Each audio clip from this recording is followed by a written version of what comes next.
Cheese!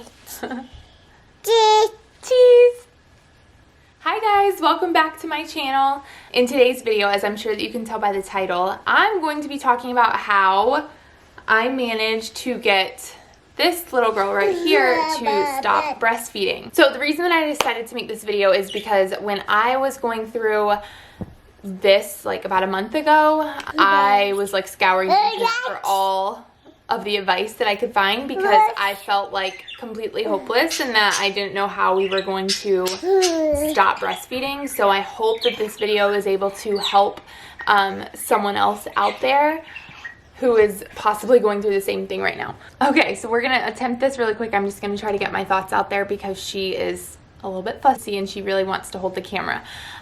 So basically, Azra is right now just shy of 15 months and we weaned her from breastfeeding when she was just shy of 14 months old. So a little bit of backstory on our breastfeeding journey. I have stayed home with her whole life. So she and I from day one just strictly breastfed, and I unfortunately in the beginning I just really didn't like pumping, and I didn't realize, I guess, the importance of introducing a bottle early on. So she was using a bottle the first month or so of her life, and then like the second month I wasn't away from her, so I didn't have a need to pump and give her a bottle. So then a few months later when I tried to give her a bottle, she just refused the bottle. And so after months of trying to give her pumped milk in a bottle and her just refusing it, we ultimately just gave up and decided clearly like the bottle just was not going to happen for her. So essentially she was only breastfeeding from the time that she was born until I finally decided to wean her. So that just meant I could never be away from her for more than 2.5 hours at a time. So in addition to her not taking a bottle and me not being able to be away from her, she also was still waking up to breastfeed anywhere from 3 to 6 times a night. And every time she woke up, she was relying on breastfeeding to get back to sleep. And I was just honestly exhausted when I really ultimately decided to wean. She was still probably nursing 15 times a day. Like she was between day and night. Here, baby.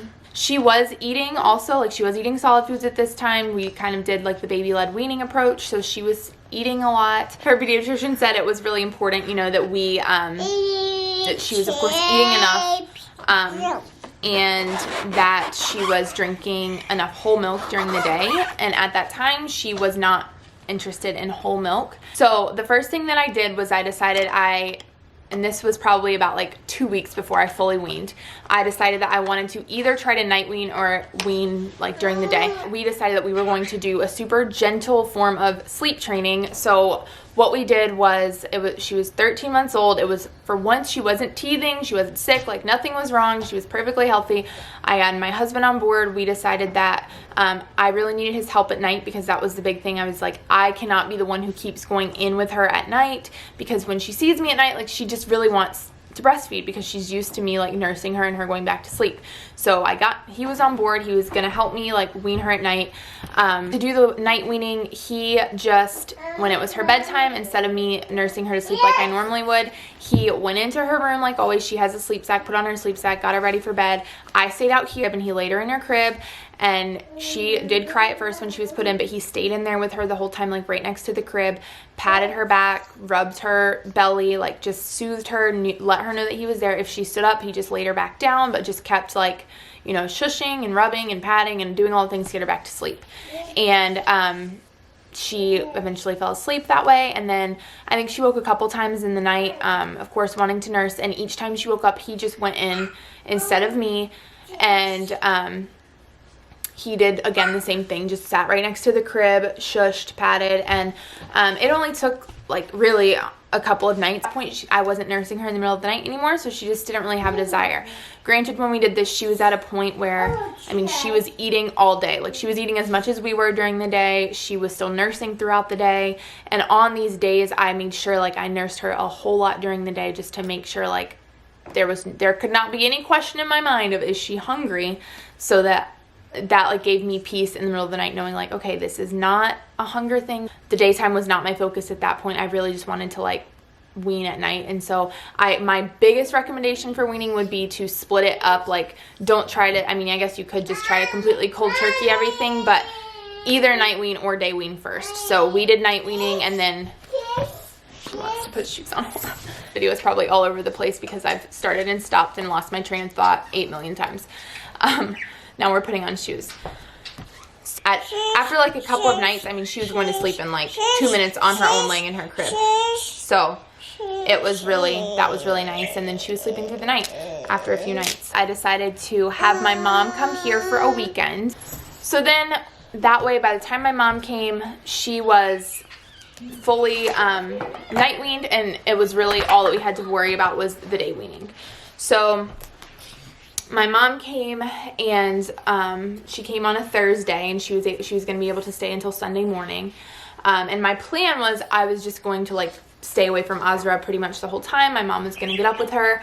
I was really stressed about this. Like, I really thought it was going to be a lot harder than it ended up being. The first night, I nursed her to sleep that Thursday night, and I knew that was like our last time. I have a really sweet picture of our last time breastfeeding, and it was just, you know, it was emotional. It was not easy because this is something that was very special to me and for both of us, and I'm really proud of our breastfeeding journey. And I knew like that was it, and I knew that it was really important for me to be consistent. And I was most worried about the first morning feed, because at that point we had night weaned, so I knew for the last few weeks, like every time she woke up, I mean right away, like from the moment she'd wake up, she's like pulling at my shirt and crying until I could sit down. Like, we had to pretty much get out of bed and go straight to nurse. I had told my mom ahead of time, just make sure that you have food ready because she's going to be hungry the minute that she wakes up. So my mom got up before her and just had prepared a yogurt pouch and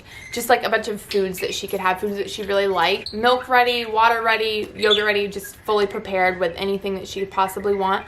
Because it was my mom that went in, she didn't see me, I just stayed in my room. She did totally fine. That whole day, like, I just really avoided her. I did come out occasionally. She did really well the first day. My mom just made sure like that she was feeding her a lot, offering a lot of food and drink and milk, and pretty much as of that day, like she drank a lot of milk really well that day, which she had never really drank whole milk in the past, but that day, like, she just suddenly drank it. I don't know, it was really weird. First day I really like just tried to kind of stay away. If I did come out and like try to sit out here, I would just try to keep her busy. Like, we'd sit out on the floor and we'd play, but the minute that like she'd come and start like pulling on me or showing signs that she wanted to nurse, my mom would get her food and I would just go away. I think that I was so worried and stressed about it that it had made it into maybe even like a bigger thing than it had to. The second day that my mom was here, so that was that Saturday, I was like, I'm just gonna come out as much as possible because, you know, I knew my mom was leaving the next morning, and this was like the last day that I had someone here with me because Oz works all day. And she did really well. Like, I remember we went shopping a few times that day. Again, it was like the same thing. If she'd start pulling on me, I would just say no, and my mom would feed her something else while I went in the other room just to like be away from her. As she was approaching like time for nap, my mom would just kind of do everything that she could to get her sleepy, because at that time she was still like nursing to nap. So my mom just ended up doing like the same thing that Oz was doing at nighttime, took her in her room, sat right next to her, like did the patting and the shushing, and just got her to sleep in other ways. And my mom left on that Sunday, and it was really, by that point, I mean, we weren't really having a problem. I got up with her in the morning. I just offered her a yogurt pouch right away, like the same thing that my mom had been doing, and we just kind of like went back to normal. If she would like start pulling, or which really, I mean, maybe happened twice by that point, like 2 times that day on Sunday, I would just like distract her right away, like go get her something to eat or to drink, and just offering something else. As soon as she showed signs that she wanted to nurse, I would just replace it with, I had like a milk cup in the fridge all day, we'd just like grab that, and I'd offer that, and I'd offer snacks. So the biggest things that I would say are just distracting with other snacks and drinks. If you have someone that can help you, wonderful. It could easily be like your husband or your spouse. It really does not take long. Like a day or two I think is plenty, and she was okay. And then once you get back to them, then you know at that point, and that is almost like the hardest part. Once you've gone 24 hours or so without nursing and you realize like, okay, they are okay. They're fine. They didn't starve. They ate plenty. They probably ate more than anyone else today. It's much easier. In regards to how it was, like for my experience with it, pretty much from the time that I stopped breastfeeding, I just knew like I decided not to pump. I completely cold turkey just stopped. The pediatrician had recommended that I take Sudafed, so I started taking Sudafed, and that I believe helped to dry me up. And I didn't pump. It was very uncomfortable. Mostly like my right side, which was the side that she favored, and I think that always produced more, was really painful. My left side really wasn't painful at all. If I was really uncomfortable, I would get in like a really hot bath or a hot shower, let the water like run over me, and that helped a little bit with the pain. And I was also doing the cold, I got a thing of cabbage and I put it in the freezer, and I just put cabbage leaves in a super tight sports bra, like always wear a really tight sports bra. And I would just change it out like every hour or so. But the smell is horrible, like bad. So I would do that like first thing in the morning when I would wake up. I would put them in, and then like I would have to shower, because it's like I felt like I smelled it. I couldn't go anywhere like that. So I had to, I would do it in the morning or like late at night, and then shower right before I went to bed, or shower before we went out anywhere for the day. And then throughout the day, like if I didn't want to smell like literally hot garbage, I would just do ice packs. But the cabbage leaves did help with like some of the engorgement and the discomfort. It did take about 2 weeks to like fully dry up, but only maybe 5 days of like true painful discomfort. So that was our experience with weaning. I hope that this helps you if you are in the same position or thinking about weaning soon. You can do it. I literally remember like watching and listening to these videos of other people doing it and being like, I don't think I can do it, but you can. If I can do it, you can do it. So good luck. If you have any questions, just leave them below in the comments, and I'll do my best to help you in any way that I can. Thank you so much for watching. If you like this video, just give it a thumbs up, and I'll see you in my next video. Bye guys.